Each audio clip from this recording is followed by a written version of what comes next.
Today we are doing the topic on cybersecurity. It is our first time doing this, and today this topic will be presented by APU by Ms. Nick. All right, so without further ado, I will pass the time over to Ms. Nick to tell us more about what is cybersecurity all about. All right, Ms. Nick? Okay, so for today, we're going to do a small series of a cybersecurity webinar. Okay, so for today, I'm choosing one small specific topic where we're going to focus on hacking. Okay, but before that, I'm going to talk about cybersecurity first. Okay, let me share with you guys my screen.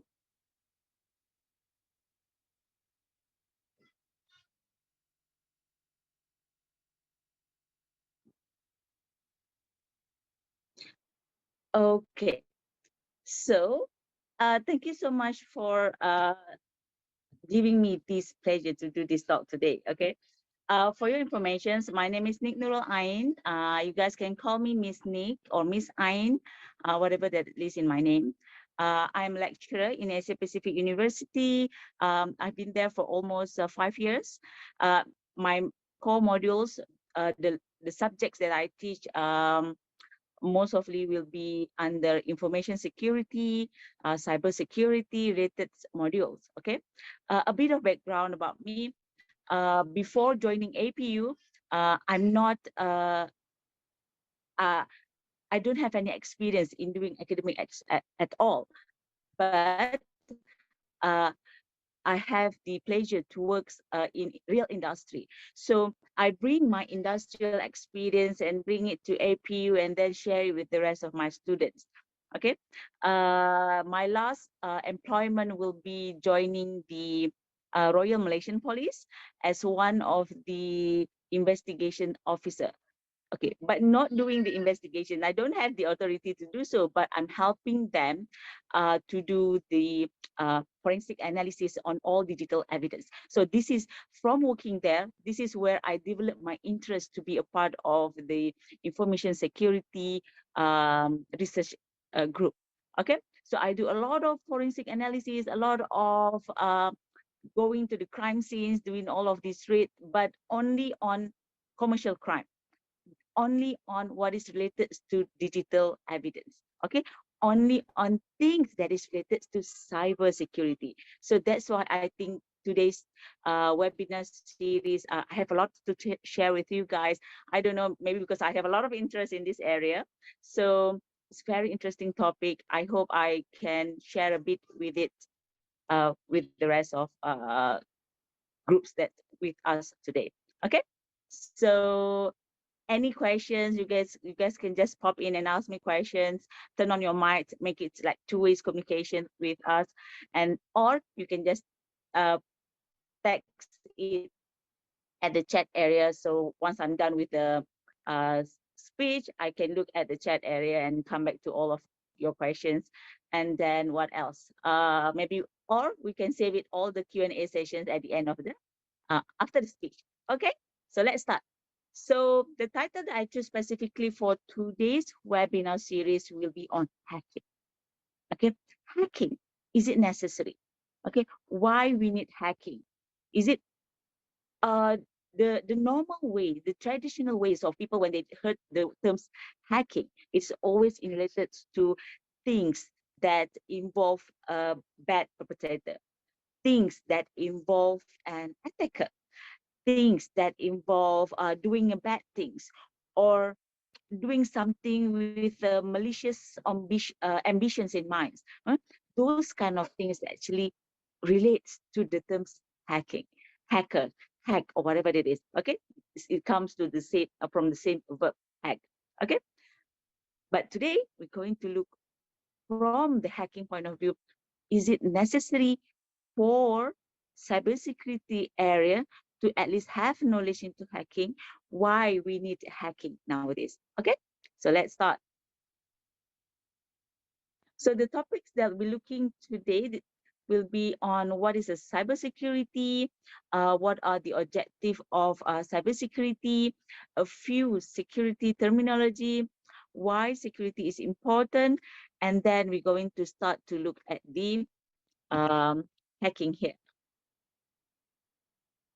Okay, threats and attacks model, attacks life cycle, where the hacker is going to come in, and then the computer security strategies. Okay, first, let's look into the definitions of cybersecurity itself. Okay, by definitions, this is from IBM. It says cybersecurity is a practical of protecting critical system and sensitive information from digital attacks. Okay, so we have the terms here is a combinations of two terms, which is cyber and security. So basically, we want to make secure of the cyber world. Okay, it can be a computer system. It can be any device that have a memory on it, a bit of processor, a bit of memory. So that one also can be a computer system. Anything. But now it is not just the computer alone. It can be interconnected computer, which is somewhere inside the internet. Okay, the network itself. So that's why the terms of computer security, it becomes much more bigger to the world of cybersecurity. We are no longer looking for securing our device. We are no longer looking for securing just our server or just whatever computer peripherals that we have, but we're also looking at securing our apps. TikTok's app, WhatsApp apps, those kind of things. Now it's very popular, right? Instagram, whatever social media that you have is also a part of cyber world. So this cybersecurity itself, in general, you can say to make secure of this world. Okay, the network system, the huge connected computers in this cyber world. So we want to make it secure. Okay, when come back to the term security, it's very general. Okay, some said the security is a sense of you feel secure. Okay, when you are assured that you feel secure, then meanings that you achieve uh, the security objective. Okay, for example, okay, for some people, let's say I have a house. I have a house. In order for me to feel secure inside the house, I just need to lock my door. I close all the windows, I lock my door, I lock all my windows, and then I feel secure inside my house. Okay, but some people, by locking the door, locking the windows is not secure enough. They need more security. So they need to install CCTV, they need to install house alarm, they need to do, I don't know, motion detectors, putting grills and stuff, then they will feel secure. So again, the term security here, it comes back to the objects that you want to protect. Okay, from my example will be the people inside my house, or um, how much you want to feel secure. Okay, how much you will feel secure with a few methods to ensure that the security can be implemented. Okay, so that is it. From the security concept, we bring it to the cyber world. So that's why these terms come in, cyber security. Okay. So the objective of cybersecurity, we have three objectives. Okay, this is very general. Okay, some say this is a CIA triangle. Okay, it's a CIA triangle. Confidentiality, integrity, as well as availability. So in all security measurements, they will always look into the CIA triangle. What is your computer system objective? What is your system? What is your application's objective? Okay, with this objective, okay, it can be all three, but or it can be just two, or it can be just one. Okay, it's like a imbalance. If you more to integrity, some of the other parts you might need to do a bit of compromise, right? But it's still interconnected to each other, this CIA triangle. If you go to any part of security, yes, this area, they will be looked into it. Either you are in cyber world, or you are in a physical world, or in other types of world, these same concepts can be applied. Okay, first let's look into the CIA how actually you can apply it into cyber world. Okay, the definitions itself, you have the CIA triangle, you have the confidentiality. I will talk about the definitions later on. So you have the confidentiality, you have the integrity, you also have the availability. So you have this CIA, this triangle, right? So the one inside this triangle will be the data, the services, the object, the informations that you want to protect. Okay. For example, you have these applications, TikTok, right? So what actually you want to focus when you are using TikTok? You focus to availability because you want to be able to access TikTok at anywhere, for example, right? You want to be able to access TikTok 24/7. So you're going to focus on availability. You might be also wants to look into the confidentiality because you want to make sure that you can log in. They give you the authorized to access your TikTok account, for example. But from the integrity part, you might be need to do a bit of compromisations. Well, okay. So it's a bit of back and forth between all of these three criteria. Still, the things that you want to protect inside your TikTok account will be your personal informations, the the things that you share, okay, the things that you're going to post. You want to make sure that you are the ones who do the posting, not others. You know, the things that you're going to give out comments and stuff. So those are the services inside TikToks that you want to protect. Okay, let's look into confidentiality. What does it mean? So confidentiality is to ensure that computer-related assets are accessed only by authorized party. Okay, so uh, okay, let me give you one example. So you have informations. For example, it's a student system where students can log in, student can look at their results, students can look at any feedbacks coming from the teachers and stuff, right? And parents also can log in into the system to see their children's performance and stuff, right? So from this uh, system, is a student's assessment system or maybe e-learning, okay, for example, you want to make sure that you will be able to access it. Okay, you with the authorized access able to access all of these informations. Okay, the authorized user can access all of this information. So this is what it meant by confidentiality. So all of those informations related to you only available to you. Why? Because you have the authorized to access those informations. You are the owner of this information. So the main thing for this confidentiality is to prevent disclosure of sensitive information from meant by confidentiality. Okay, because we are in doing talk about cybersecurity, right? I also looking at types of attack that you are possibly can get by breaching the confidentiality. Okay, these are example of attacks. First one will be man in the middle attack.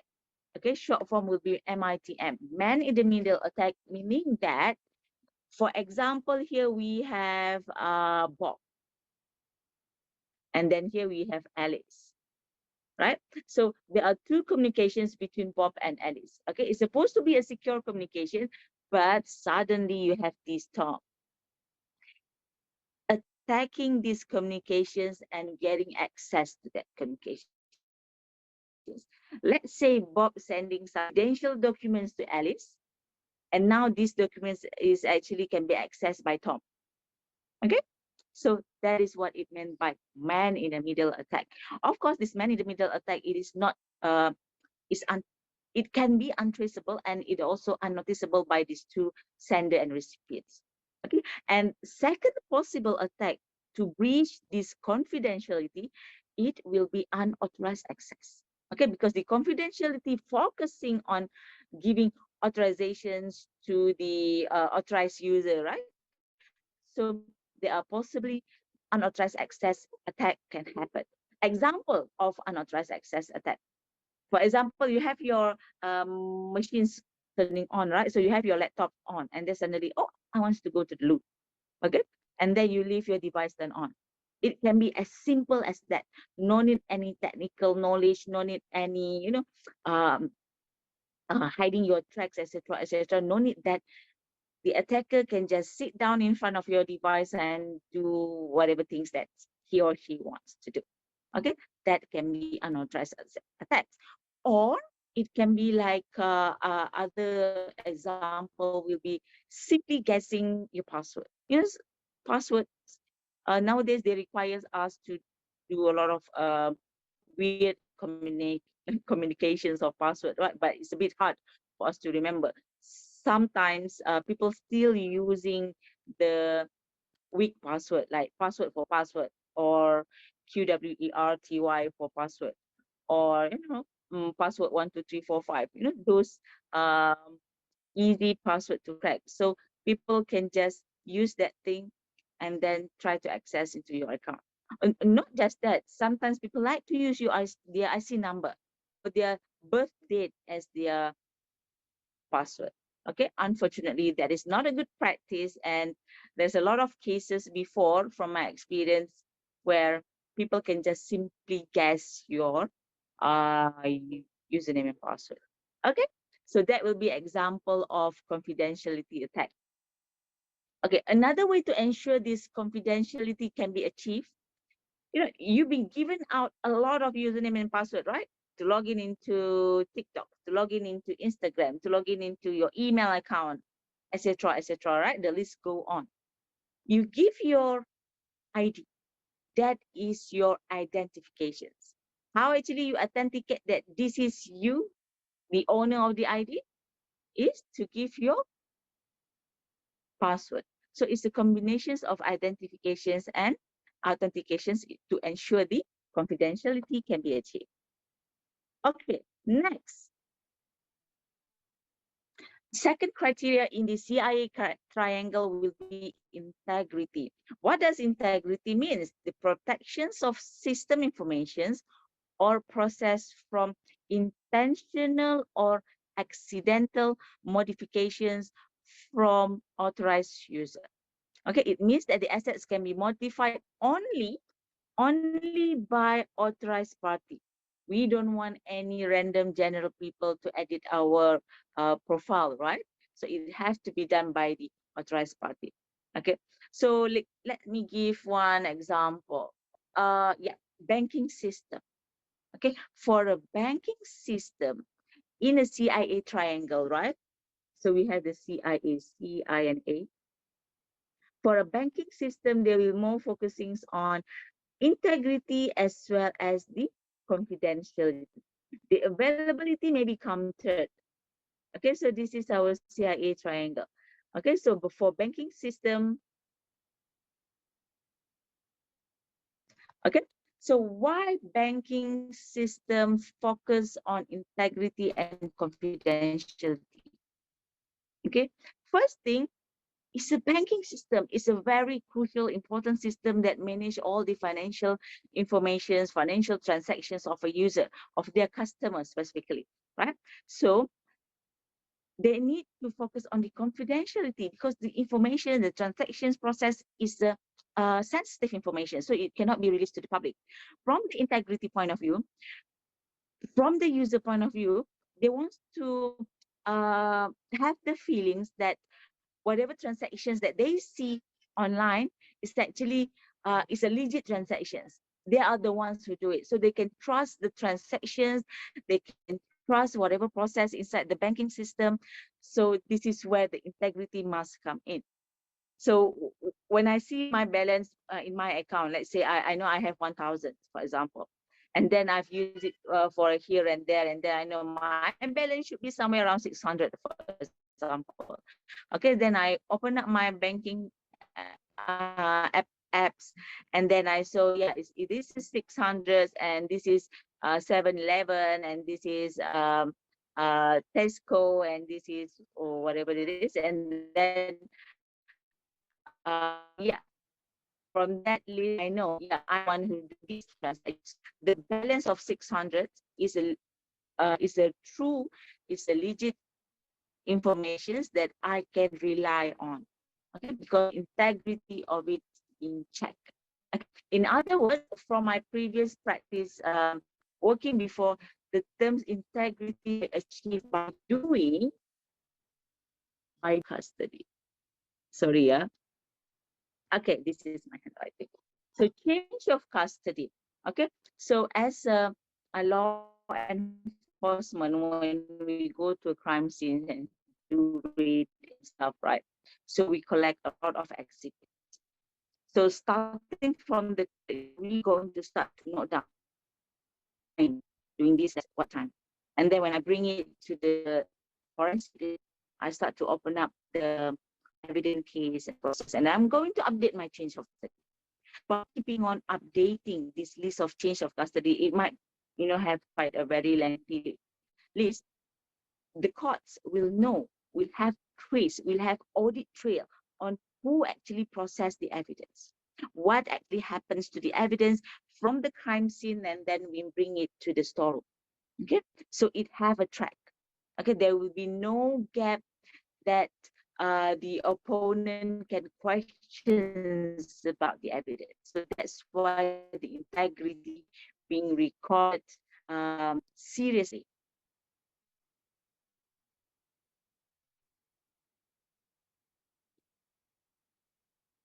Okay, so possible attacks for integrity will be modifications of message. Remember, integrity, we want to focus on our ability to trust the information. We know that whatever have been done on the information is only being done by the authorized parties, right? Modifications of message, meaning that here we still have our Bob here. Bob wants to send message to Alice. Good practice, it can go straight to Alice. But modifications of message attacks, this will first go through the attacker. The attacker will modify the message and then pass it to Alice. Okay, from here, the integrity has been breached because the informations inside the message have been modified by unauthorized user. Okay, or the same things can happen on modifications on file, applications, or anything that is inside your system. Okay, the third objective will be availability. So availability is the assurance that the system and data are accessible by authorized user when it's needed, 24 hours accessible. Okay, for example, I give you example of a student's assessment system, e-learning, right? And then I share with you about banking system. Okay, so now maybe we can talk about something that is focusing on availability. Facebook, for example. Facebook is a popular social media platform where they're focusing on to make sure that they website, their website or the applications can be accessed 24/7, 365 days a year.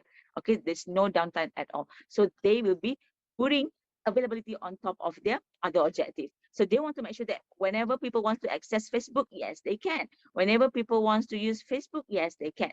Okay, so this is it. Yes, they're still focusing on confidentiality and integrity, but not as much as availability, because a bit of downtown into their system, they can lose a lot of customers. Okay, so that will be another objective for a cybersecurity. Availability attack. Okay, here in this cartoon, it says a DDoS attack. What does actually a DDoS attack mean? DDoS attack means denial of service. Okay, another D will be distributed in denial of service. It's the same, it's a similar type of attack, but the target group is different. We have DOS attack and then we have DDoS attack. Okay, so for a DDoS attack, okay, let me talk DOS attack in general. So denial of service attack. Okay, availability, it needs to be available 24/7, 365 days a year. Okay, denial of service is a contrast of it. It denies you to service the web applications. Whenever you type facebook.com and then pop, you got this 404 error, for example, connections timeout. meaning that either the sites has been unavailable, the attacker bring it down, or there's a lot of requests coming into the websites. Suddenly, it's a fake request coming into the website. And once you have a legit request coming into the website, it will be bounced back because there are a lot of other fake websites, fake requests coming in to access the websites. Okay, it can be done by using a bots. You know, you can create a bots and then press a button. The bots will do all the attacking jobs for you. Okay, so this is it. Example of attacks against availability will be denial of service attack. Okay? This is not a small attack. There's a huge incidents before. Malaysia have been attacked with a denial of service attack before by anonymous group, and then Korean governments, Ukraine governments, what else? Saudi Arabia governments, okay, Lithuania governments, right? Been attacked with this denial of service where all of this government's website have been putting down. Okay, not just putting down, they coming out with their front page, they create the page, this site have been putting down and we're doing this before because of whatever reasons, and we are the anonymous Malaysia, for example. Okay, I'm going to show you some of the example of the attacks later on. Okay, so that will be for our objective. So what is a security challenge exists in order to ensure the CIA triangle can be achieved? As I mentioned before, those examples of the attacks are the security challenge that we need to face in order to ensure that this security objective can be achieved. Okay. Okay, let me just, yeah. These are example of security incidents. In 2013, Google Malaysia has been hacked by Pakistani madleads. And then we have WhatsApp have been attacked, UK, you know, this CryptoLocker ransomware have been attacked. Okay, so what is actually ransomware? Let me explain a bit about it. Ransomware, it attack you and then it asks you to give money. Okay, it's asking ransom. It is same like physical ransom. You know why? The bad guy kidnapping person and then ask their family to give up ransom before they're releasing the guy, right? The same concept, but this time the asset is no longer a person. The asset will be the information itself. The information is nowadays is something that is priceless. So that's why attacker attacking informations. Okay, they no longer have to take up cars or coming and attack the house, taking as physical assets like that. Okay, nowadays the most important asset will be informations. Okay, so the attacker take advantage on that. For this one, the ransomware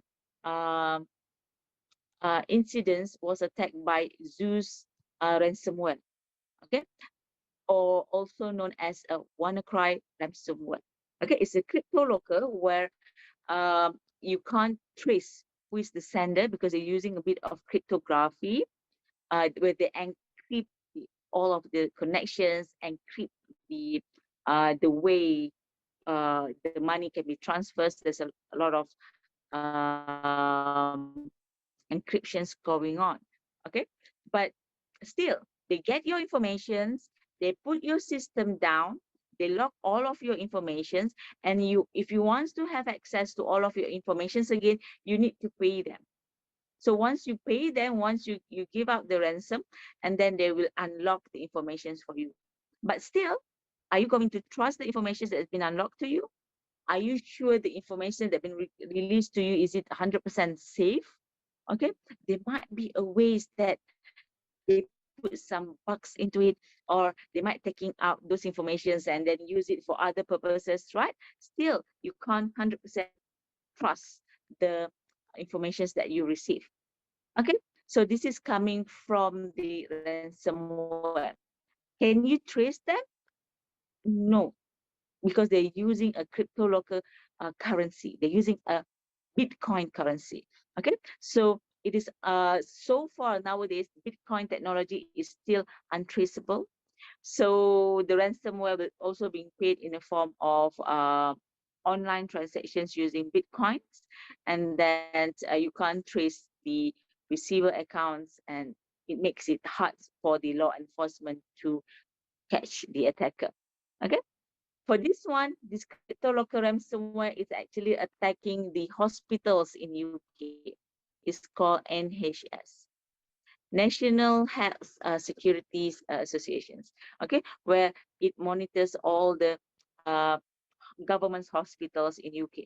So all the patients' informations have been logged. So it puts the entire NHS systems to down. I think it's somewhere in 2000. 2017, where it is the worst attack ever. Okay, so this will be it. And then Flickrs also have been attacked with all. Flickrs is a website where store all of these pictures and stuff, right? So they put a SQL injections attack. SQL injections attack is mean that it's taking advantage on any forms that is available online. You know, sometimes they give you forms where you need to fill up your name, your age, or maybe you can just fill up your username and password, right? So those area where you fill up your username and password, attackers can inject bad things into it and run something or take advantage out of it. Okay. Okay, so recent security incidents, this is in 2021. I happens to be like waking up in this morning.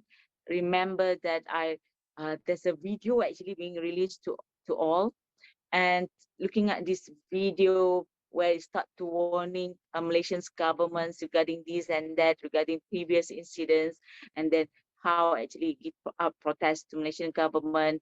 Is the government does not response to this, they will launch the attacks. Okay, so this is it happens in January last year. You can look around and read it through what actually these attacks, uh, the objective of this attack. Before this, they released a lot of informations. They crack a lot of big organizations in Malaysia informations, and then they release out the informations to public, the credit card information, together with the CV numbers, and then all of the money transactions where it falls to you know, people that's not supposed to receive money, all the bribe information. So they got this information and they start to release it to public. And then they give out the warning to do the second attacks in January 2025. It comes out with a video. It's a very scary video, okay? And I'm not sure either the attacks is there or not, because as far as I'm concerned, it's just a warning. There is no specific attack coming from the warning. Okay, so now let's look into who at risk. Okay, this part I'm going to go quickly. We have looked into cybersecurity, right? How to secure things inside a cyber world. And then now we're going to look who actually at risk of these potential attacks that might happen in a cyber world. Okay, this one I'm just going to go it quickly because I want to focus on the hacking. I haven't started my hacking part yet. So first one will be um, this is a myth. Okay, people might think internet is so huge, no one going to attack my computer. Okay, but this is wrong. Attackers can just simply use a bot or automated tools to launch the attack. They are no longer required to sit down in front of the computer and do the attack one by one. No, they can just simply doing a bit of setting on the bots, and then the bots will do the works for them. Okay, so even though it's so huge, you still can be a part of the victims. And then my computer contains no valuable information, so nothing to hack here. Okay, again, this is another myth. Okay, anyone who have a computer relatively can be a victims of a computer crime. Okay, they might just use your resource without you noticing there's something happens to your laptop. Okay, For example, when using your laptop and then suddenly you start to notice, why my computer becomes so slow, huh? You know, those kind of things. There might be a potential that the attacker actually using your computer to become a proxy so that they can make a bit of twist of your IP address before they start to launch attacks anywhere. Okay, so from the victim machines, the attacker IP address is actually coming from your computer. It can be like that. Or they can use your computer to do a digital mining. You know, can do like a Bitcoin mining. Okay, so it just use your RAM, it just use your resource of your computer. Okay, but not interrupting your interface. You see, you can work as usual, but you might find it a bit slow. Okay, and then another myth will be I can always tell when my computer is infected or been compromised. Okay, so uh, some people say, oh, they might know they have a very good antivirus, they can trust the antivirus and stuff, right? But actually, no, the attacker can be a very quiet threats inside your machines. You will not able to notice any changes inside your machines, but actually there's some attack happen going on. And then number 4 will be firewall and antivirus software can fully protect my computer. Okay, again, this is not right. You know the antivirus, how actually antivirus works? Antivirus works by providing a virus definitions or a virus signature every day. You need to, uh, yeah, good practice will be every day, but it's quite time consuming. People don't do it every day. You can at least do it like once in a week, right? To update your virus definitions.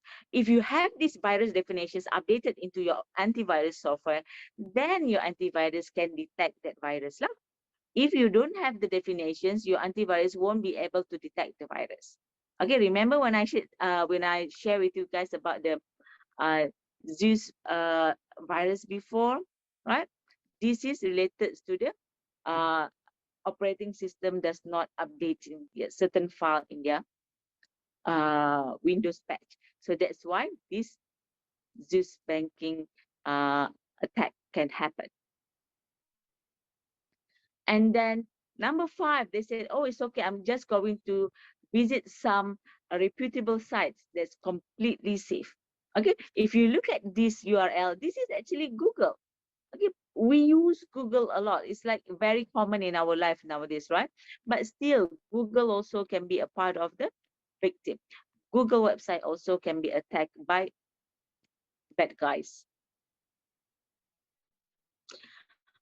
And then number 6 will be email from your friends is probably safe. No, this is not right. Okay, we have another type. It's called spoofing, where people pretend to be someone's identity in order to send things to a sender.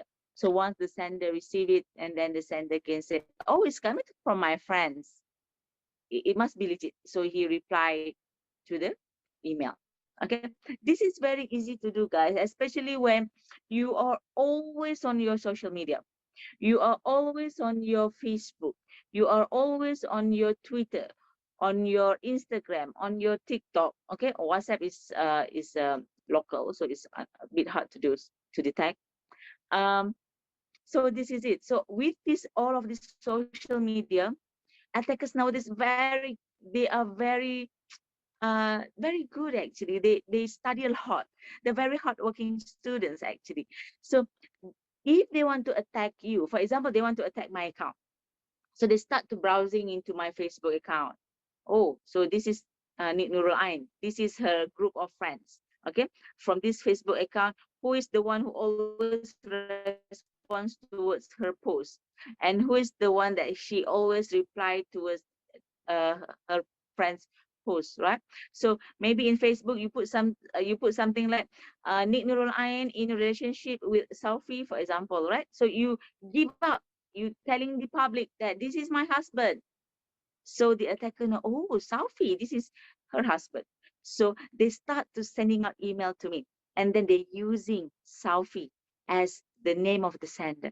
So I'm receiving something that I thought coming from my husband. So I trust. Of course, I trust. It's coming from my husband. So I start to respond. Maybe my husband said, "Oh, I want to do something. Can you please help me to transfer money to this, and that? It's very urgent." So I thought my husband urgently need money. So I start transfer straight away. Okay. So that can be one of the potential attack that can happen. Okay, so always check. There's the steps to look at. Okay, it's not just as simply like that, but still some people they just use these services, the email services, without checking on this security part first, and then yeah, they might become a victims of this type of attack. Okay. So moral of the story, don't release too much information about you on your social media. Okay. So 7 will be, the use of Macs and iPhones will not get virus. Okay, this is no longer valid. As I mentioned to you guys just now, attackers also update their knowledge. Attackers also very knowledgeable. They have emerged from Windows to Mac and iPhones. Okay, so this will be for other organizations. It's not just big organizations can become a target. The smaller organizations as well can become a target. This one is another hacking on a business. So actually what to do? We have learned about cybersecurity in general. We have looked at into what are the objectives that we need to achieve in cybersecurity, right? We also have looked into who actually can become a victim inside cybersecurity. So what actually we need to do? Okay, we need to think like the attacker.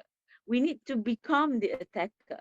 Okay, this is from the job prospect point of view, like not from the normal user point of view. Let me check the time. Okay, I still good, right? I still have a few minutes. So, ethical hacking. So I've mentioned to you guys before, hack here, becoming a man-in-the-middle attack. So the hacker conduct man-in-the-middle attack. The hacker conduct unauthorized access. So it sounds very bad, right? So here it says, if you know the enemy and you know yourself, you need not fear the results of 100 battles. So we need to be able to think like the attacker before we can stop the attack. So this is why the terms ethical hacking come in. We hack ethically. We have ethic. We have a good manners. We have a good reasons, and then we hack. Okay, for a good purposes. So what is actually hacking? For your surprise, the term hacking itself is start with a good meaning.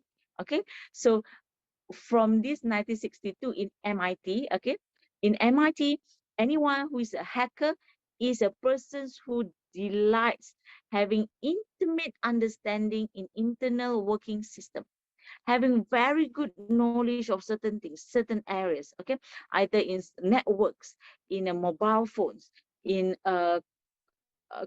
in a router technology, Wi-Fi technology. So this hacker is the one who have a very good, deep understanding in those technology. Okay, uh, this is a good homework. I don't know. I just want to share with you guys. Maybe some of you guys are a fan of Netflix, right? You might have a Netflix account. Okay, try to look at this movie.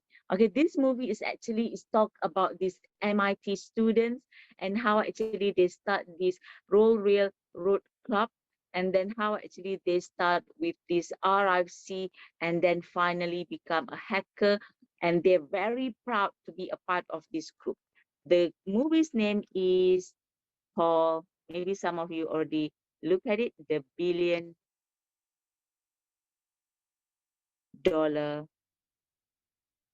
Hood. Okay, so the guy, the main character in this movie is actually a part of this railway club before in MIT. So they're very proud of this club.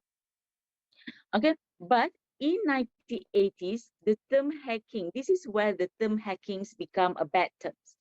Why? Because this guy, Robert Tappan Morris, created internet worm. This worm is called Morris worm. Okay, they cause a lot of downtime in Windows operating system. So starting from this, the term hacker have changed to individual who gains access with malicious intent. Okay, so this one. So what is actually hacking? It's a deep understanding of something in relations to computers and computing, and exploring the joy of learning new things and understanding them very clearly, and being able to manipulate those things to see what people haven't seen before. Okay, and then digging into problem. This is where most of the people will stop at the middle. Okay, because to learn to become a good hacker, to have a very good hacking skill, there's a lot of hands-on needs to be done. Okay, you need to practice, you need to learn. So it's a very continuous process because the technologies grows, and your knowledge also need to be uh, speed up with the technologies, right? So most of the people, they stop in the middle, they're very keen at the beginning, and then towards the end it becomes a very daunting process. Okay, not all people can become a good hacker. Okay, so this is it. So let's look for reasons people to hack. Okay, some people, they just want to hack it for fun. Okay, for example, here, this is in 1998, April Fool prank in MIT. So the entire website of MIT, they say it's being owned by a Disney. So they changed it, the first main page of MIT websites to Disney theme something. It's just for fun. There's no harm being caused, just for fun. And then second one, people want to make a political point. Okay, for example, this one, Windows operating system has been hacked with a Linux. Okay, this is Bill Gates building in MIT, again in MIT. So when they want to welcome Bill Gates coming in uh, to launch, to open up the building for everybody, right? So the welcome operating system is supposed to be Windows, but they change it to Linux to make a political point, because Bill Gates is actually coming from Linux, taking a bit of Linux applications and then bring it to his own Windows applications. Okay, so that's why they do this thing to make a political point. You should stand where you are. You are a Linux. You are taking Linux services, and then you claim this on your own. Okay, and then for the challenge, some people, they just want to hack because of challenge.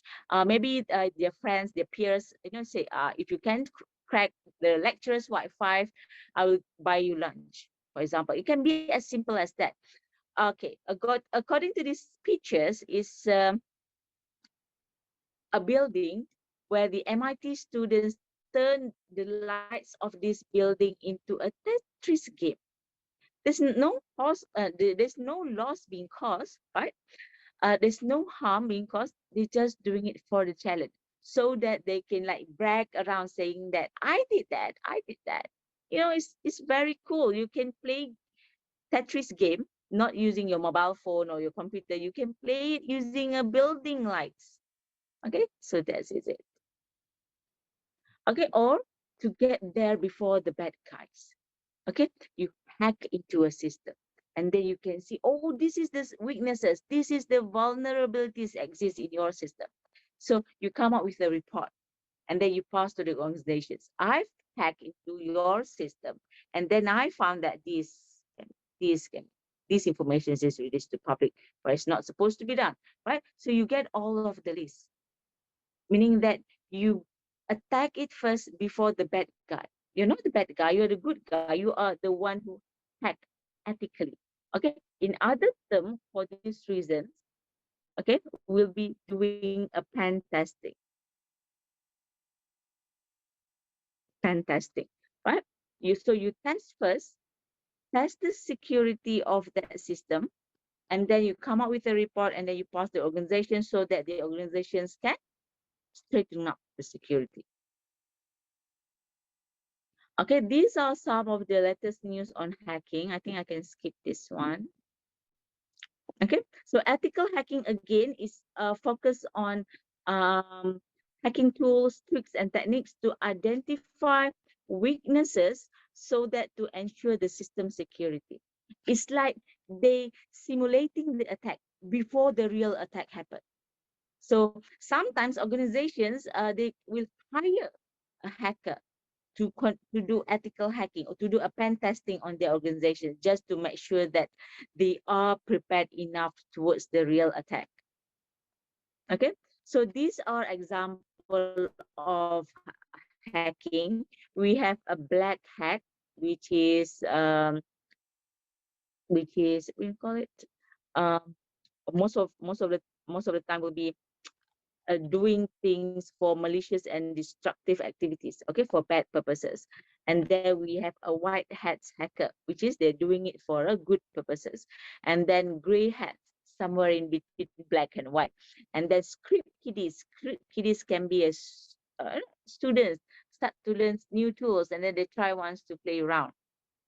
Oh, I learned this is how to brute force the password, so let's do this. They just want to test their skill. Suicide hacker, they just want to hack. They don't even want to consider about the other consequences, because they just want to see what are the possible costs. This is my skill, no? And then spy hackers, usually the governments have this, to secretly being inside your system, monitor your process inside your computer system, or monitor conversations. This is a spy hacker. Okay, and then once they're done, they just leave your system quietly without doing any damage, without you noticing they are actually a spy inside your system. So these are a few types of hacking. So if you are doing ethical hacking, you will fall under white hat. So these are skills necessary. It's not just hentam saja, do whatever it is to attack, right? You need to have skills. Okay, that's why I said the attackers who successfully doing those big uh, historical attack, they have a very good knowledge. Okay, they they're working very hard. They have a very good knowledge in the area of the attack. So that's why to become an ethical hacker, you also needs to have that particular skill: computing skill, networking skill, life skill, perseverance, because it's require a lot of doing the same things. Make sure yourself familiar with it. So you're going to attack it, you don't have any information, right? So you need to use all possible knowledge in order to launch the attack, because you don't know which type of attack will be successful. Is it number one, number two, number three, number 300, 1999? Okay, so that's it. Okay, this is another skills: knowing the tools, networking method. Okay, so all of these things, the computing, the networking, the tools, the method to attack. Okay, I teach those. So we teach our students how to become a ethical hacker. Okay, of course, we start by teaching them from the ethical point of view. Okay, students are keen. They come to my class and say, Miss, I hope at the end of this semester, I will be able to hack Maybank, for example. Okay, don't say to Maybank I say this. Okay, but no. Okay, I will always start my class with the ethical topic first. This is it. What is the from the ethic point of view? If you do this, what is the consequence? And then I'll also talk a bit of law, a bit of punishments, a bit of cost that you might face if you're doing this hacking. Okay, and then start step by step giving out their knowledge on how actually they also need to understand the computer networks, the ports, the protocols that have been used before actually they can start. They need to know, otherwise they will not use. They do the scan, they see the port 21 coming in with the TCP IP, and then they say, okay, that's all. But there's the things that you can actually do with this port TCP IP port 21. What actually you can take advantage out of that. So that's why you need to have the knowledge. Okay, so again, ethical hacking is to prevent the attack. We should think like the attacker. So we are the hackers, but we have the ethics to do so. So that's why we should be able to prevent. We should be able to detect the hack and also stop the hack before it's happened. Okay, because we also have the knowledge same like the attacker. Okay, I think I can skip this one.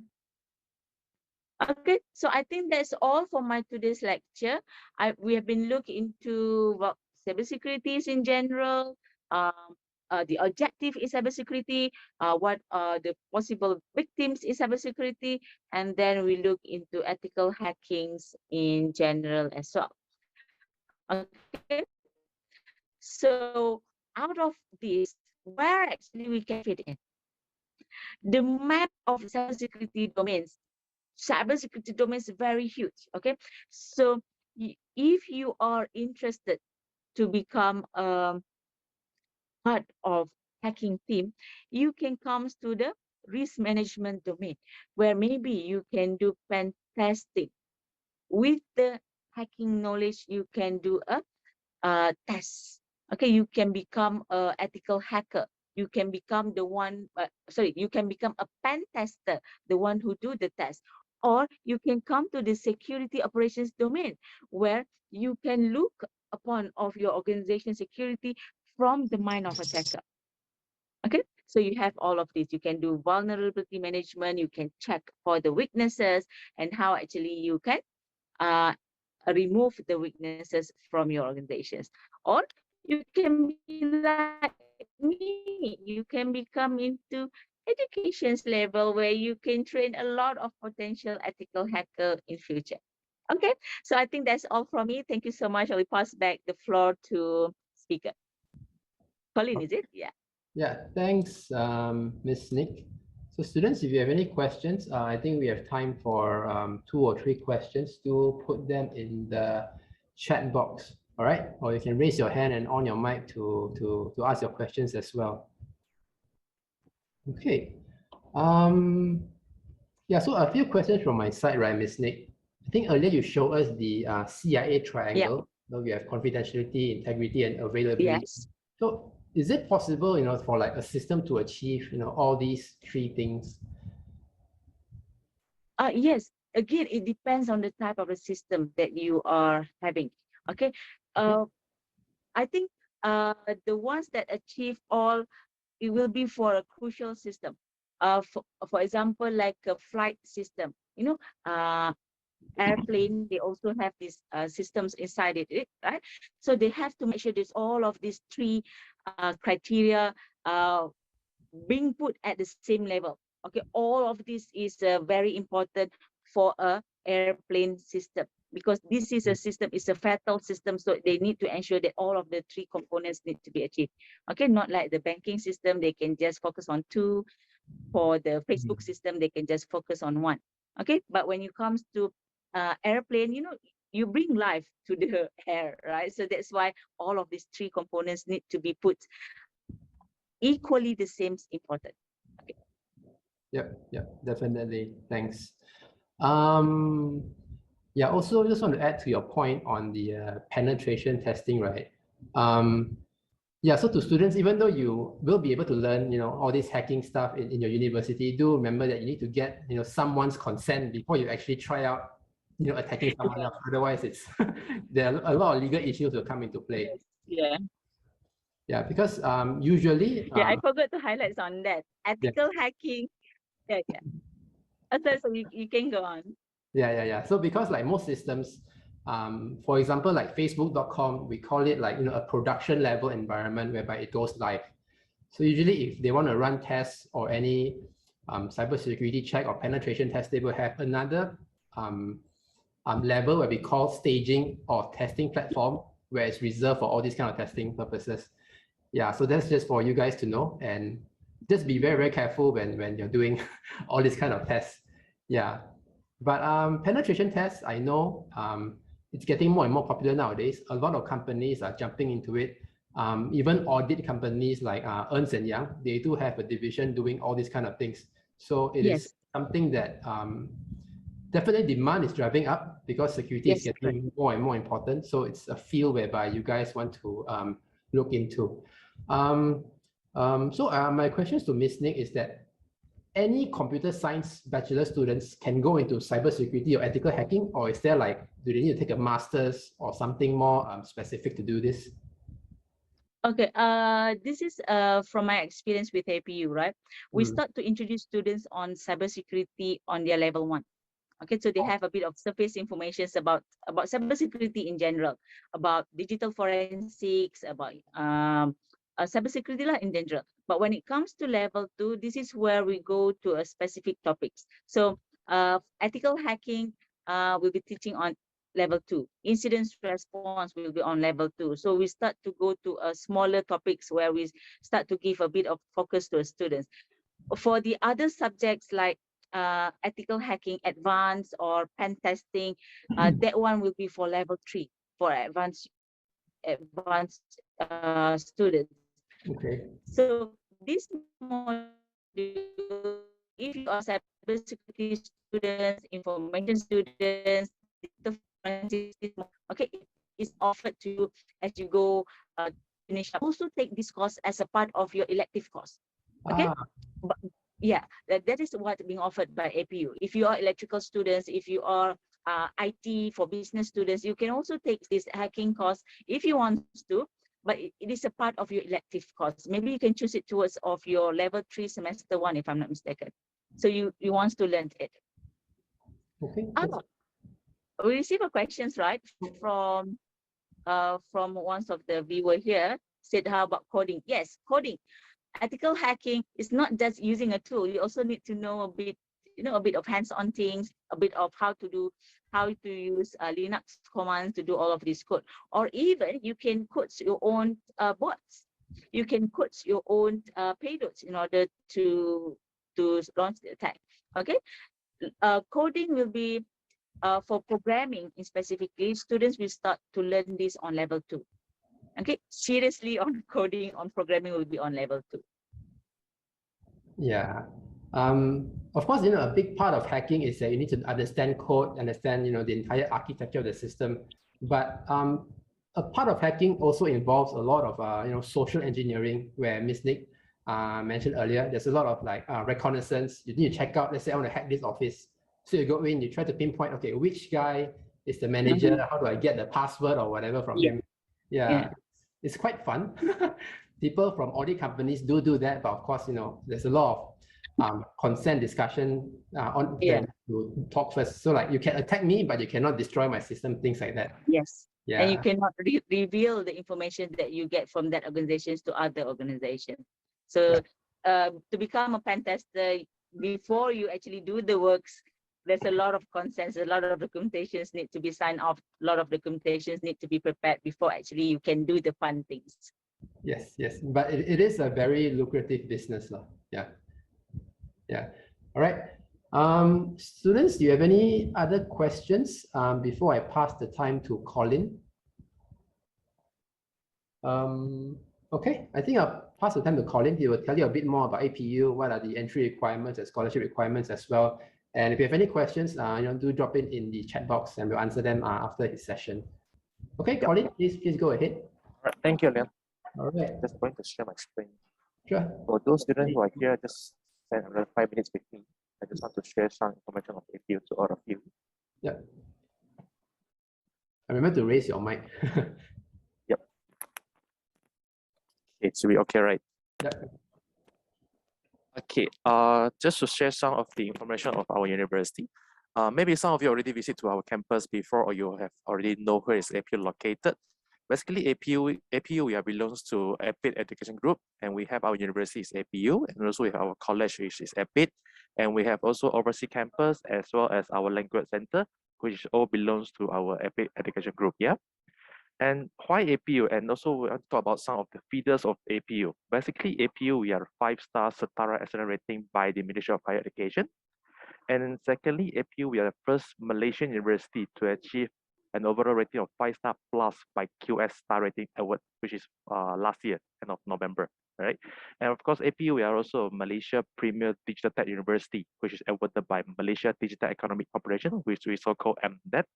And actually, APU, we have more than 13,000 students from over 130 countries, which means we have a very multicultural learning environment in our campus. We actually rated #1 in Asia and Malaysia for our multicultural learning experience. And last but not least, which is very important for you to graduate, like APU graduate, based on a latest graduate thesis study by MOHE, which is Ministry of Higher Education, our APU graduate actually has a 100% employability rate within 6 months of graduation. So this is some of the figures of like why the students they are choose APU for their further study. Okay, and of course, we have 2 campuses. On the left, which is APU campus, if let's say you are studying like cybersecurity, AI, or even IT, technology, VR, AR, or even engineering, business, accounting, or psychology, it will be all on the left one, which is APU campus. But if you're interested in like other program like design, or your friends interested in design, advertising, it will be on the right, the Epic campus. Our main location is actually in Technology Park, Malaysia, which is called TPM in Bukit Jalil in KL. So if you are from Klang Valley, of course, we have shuttle bus provided from the RT station, and very nearby to the National Sport Complex, the Bukit Jalil Sports Center. Yeah, and here are some of the photos of our campus. Just a quick one to show you our main entrance and our design of the buildings, our center point and also atrium, and our auditorium for you to attend the classes. And also we have different auditorium and the classroom for you to like do like the tutorial class as well. And this is our library, which you can have a discussion with your friends, do your assignments, and so on. And also, if you are doing engineering program, of course, you have a lot of engineering labs like robotic, electrical, electronics. And this is the one. If you are interested in cybersecurity, you are the only university in Malaysia which has this cybersecurity talent zone. So if let's say you are doing like information system security or even cybersecurity, digital forensic, you will be access to all these labs together with your lecturers in APU. And if you're like normally you're learning like programming or coding, of course you will have the normal program, the IT lab, which is called the computer lab. And even your interest in AR VR, if you know like Facebook, they have renamed their become metaverse. So in the future it's like AR, VR, MR. And APU, we are also the only university we have this SR studio, which emphasizes students to learn how to use AR, VR technology to enhance the business process. And of course we have postgraduate block, as well as we have cafeteria. Our facilities like convenience store, ATM machine, the food hall, food center, and of course, during pandemic, we have our APU clinic to support your health facilities. And after class, you can do your gym, your basketball, volleyball, futsal, for example. And this is a shuttle bus provided for the student from Klang Valley. If you're taking RT, come to the campus, we have a free shuttle bus to send you to APU and also send you back to RT station as well. And this is another campus which mainly focus on design, like advertising, animation, visual effects, and so on. And just to highlight some of the programs that we are offering, like for example, we're actually the biggest IT school in Malaysia. So if you're interested in like, for example, fintech, IoT, data science, cybersecurity, AI, VR, these are all the programs that we are offering in our university as a bachelor degree. And of course, we do have a lot of collaborative industrial partners for our program under the computing and technology. And besides, of course, those IT computing, we also have business program like e-business, digital marketing, human resource, tourism management, and so on, as well as with media and communication studies, psychology, international relations. And of course, if you are interested in accounting, finance, or banking and finance in fintech, or as well as actuarial study, actuarial science, we also have those programs in APU, as well as engineering, if you are interested in those like electrical, electronics, robotic, computer, petroleum. And last but not least, we have all these design programs with good in creative and good in arts. You can go for animation or visual effect or advertising or even industrial design. And you will see that we have a dual degree in APU. What does it mean? Actually, we have a partner in Qualitative Academy from UK, which is De Montfort University from the UK. You can opt for the APU DMU dual degree, which means upon graduation, you will receive 2 certificates, 2 transcripts, one from APU Malaysia and another one for UK DMU for your graduation. Yeah, but you have to stay in Malaysia. No need to go to UK, but you can complete your study in APU campus in Malaysia, but you receive 2 certificates from both universities. Yeah, and if you are from SPM, of course, before you progress to like cybersecurity degree program, you have to do a foundation or diploma first before you're joining for the bachelor degree. So this is a pathway with you, yeah. So for example, like after SPM, you can go for foundation. The entry requirement for foundation is actually 5 credits in your SPM, and including mathematics, yeah. And not necessarily to be MS, just a normal maths is okay, but of course, if MS is also okay, 5 credits, one must be the mathematics. And of course, as you know, your BM Sejarah as well as your English has to be at least a pass, yeah? So you can join foundation, which is 1 year study. Then you can progress to degree, let's say, for example, cybersecurity. So it's like 3 years degree plus 1 year foundation. In total, you will spend a 4-year study with APU. But beside foundation, if you are interested to go directly to diploma in IT for 2 years, then when you progress to degree, you can join level 2 in cybersecurity, level 3. So that 2 years plus 2 years is also 4 years. But just to let you know, diploma in trade requirement is only 3 credits in your SPM, including mathematics as well. And also, as you know, BM, Sejarah, and English, you have to at least get a pass. Yeah.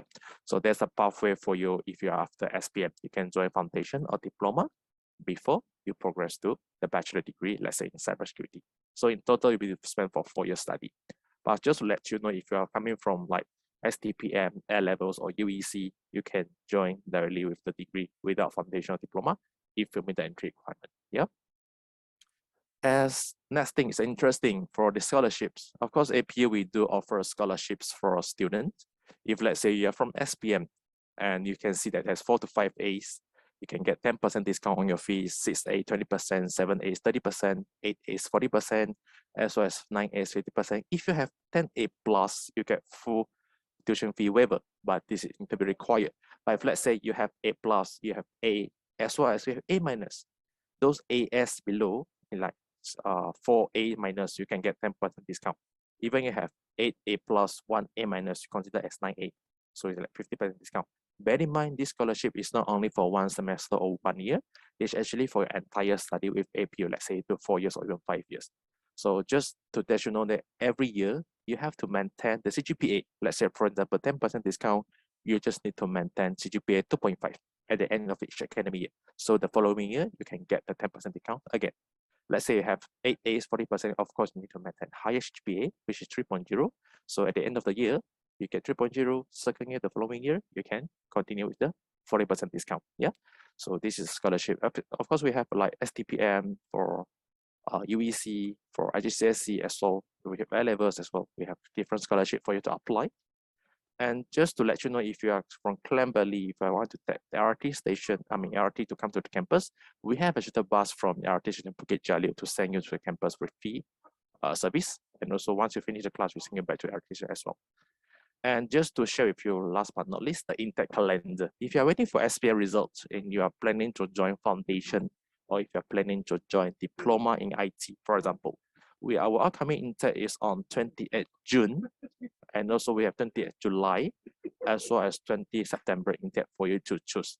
So right after SPM, you can choose, like you can go for June intake, you can go for July intake, as well as you can go for September intake. It's up to you.